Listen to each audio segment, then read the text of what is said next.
Contested divorce के फायदे। जब एक जोड़ी अपनी शादी खत्म करने का फैसला करती है तो डिफॉल्ट ये होता है कि वो बिना कोर्ट के सेटलमेंट एग्रीमेंट नेगोशिएट करने की कोशिश करे। लेकिन कभी कभी डिवोर्स मैटर्स को रिजॉल्व करने के लिए लिटिगेशन बेहतर ऑप्शन हो सकता है। यह है कुछ पोटेंशियल बेनिफिट्स जो कॉन्टेस्टेड डिवोर्स चूज करने से मिल सकते हैं। ओवर इन कॉन्टेस्टेड डिवोर्स वाला। नमस्ते और लोनानो में आपका स्वागत है।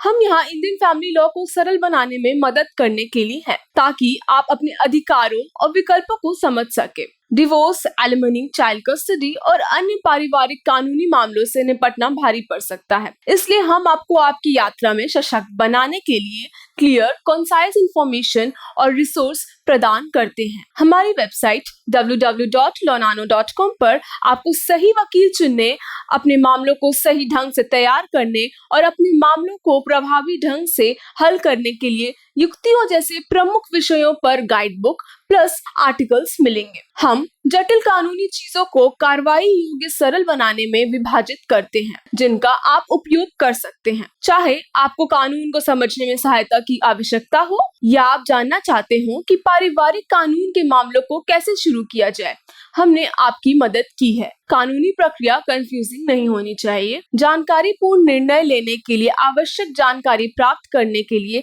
आज ही हमारे वेबसाइट पर जाएं। आरंभ करने के लिए बस नीचे दिए गए वीडियो विवरण में दिए गए लिंक पर क्लिक करें। अब आइए इस उपयोगी वीडियो के शेष भाग को जारी रखें। अच्छी प्रॉपर्टी डिवीजन हासिल कर पाना। अक्सर कम्युनिटी प्रॉपर्टी को नो फॉल्ट डिवोर्स में 50-50 डिवाइड किया जाता है, लेकिन अगर आप अपने स्पाउस पर फॉल्ट ग्राउंड जैसे अडल्ट्री प्रूफ कर सकते हैं तो आपको मैरिटल एसेट्स में से ज्यादा हिस्सा मिल सकता है। डिवोर्स को फॉल्ट ग्राउंड्स पर कंटेस्टेड करके आपको प्रॉपर्टी डिवीजन में एडवांटेज हासिल करने का मौका मिलता है। छिपी हुई एसेट्स को एक्सपोज करना। हो सकता है आपका स्पाउस उनके सारे एसेट्स और अकाउंट्स के बारे में आपको पूरी जानकारी ना दे फाइनेंशियल डिस्क्लोजर्स में। कंटेस्टेड डिवोर्स फाइल करके आप लीगल डिस्कवरी प्रोसेस का उसे कर सकते हैं किसी भी छिपी हुई मैरिटल एसेट का एक्सपोज करने के लिए जो आपका स्पाउस छुपा रहा हो।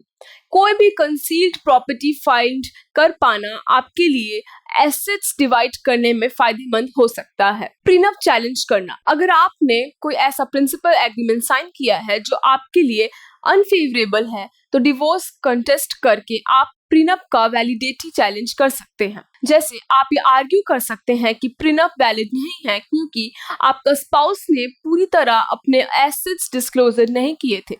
यह एग्रीमेंट बहुत वन साइडेड है। अगर प्रीनप इनवैलिडेट हो जाता है तो ये मतलब है कि आप एसेट्स के इक्वल डिवीजन के हकदार हो। प्रॉपर्टी कैरेक्टराइजेशन पर विवाद सुलझाना। हो सकता है आप और आपका स्पाउस एक मत नहीं है इस बात पर कि कौन सी एसेट सेपरेट प्रॉपर्टी नहीं है और कौन सी कम्युनिटी प्रॉपर्टी। अपने डिवोर्स का कोर्ट में ले जाने से जज इन डिस्प्यूट्स एसेट्स पर प्रॉपर कवरेजाइजेशन टेक कर सकता है। किसी न्यूट्रल थर्ड पार्टी को ये डिसीजन लेने देना आपके फायदे में हो सकता है। चाइल्ड कस्टडी में एडवांटेज पाना। जब आपको लगता है कि प्राइमरी कस्टडी आपके पास होना आपके बच्चे के बेस्ट इंटरेस्ट में है तो कंटेस्टेड डिवोर्स हेल्प कर सकती है आपको ये गोल अचीव करने में। आप जज को अपनी साइड से केस प्रेजेंट कर सकते हैं कि आपका प्रपोज कस्टडी अरेंजमेंट बच्चों के लिए आइडियल क्यों है। कोर्ट को कस्टडी डिसाइड करने देना दिखा सकता है कि आप अपने बच्चों के लिए लड़ने के लिए तैयार हैं। कंटेस्टेड डिवोर्स में टाइम, मनी और इमोशन एनर्जी की जरूरत होती है, लेकिन पोटेंशियल बेनिफिट्स के हिसाब से कोर्ट में अपनी डिवोर्स केस ले जाना वर्थ इट हो सकता है। किसी एक्सपीरियंस डिवोर्स अटॉर्नी की मदद से आप ये डिटरमाइन कर सकते हैं कि लिटिगेशन आपके गोल्स के साथ अलाइन होता है या नहीं अपनी मैरिज डिसॉल्व करने के लिए।